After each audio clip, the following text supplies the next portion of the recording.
Hello everybody and welcome. In this video I'm going to show you how to disconnect your earbuds TCL from your Android device.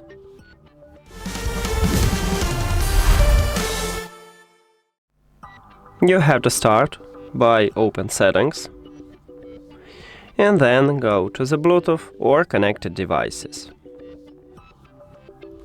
At the device list, click the information icon or settings icon near to your headphones. And right here at the right side we have the button Disconnect. You need to tap at this button, but before I tap on it, I will tell you the difference between Disconnect and Unpair.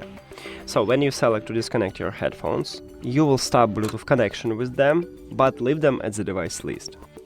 And if you select to Unpair, you will totally remove your earbuds from your phone. So if you need this, just select forget button, or you may have forget device, forget this device, unpair, remove, or something like that. But let's disconnect them. So disconnect, and as I tell you, I just stop Bluetooth connection with these headphones, but still have them at the device list, and I can easily reconnect them. So that's it.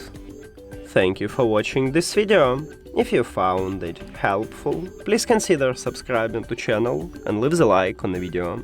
See you later!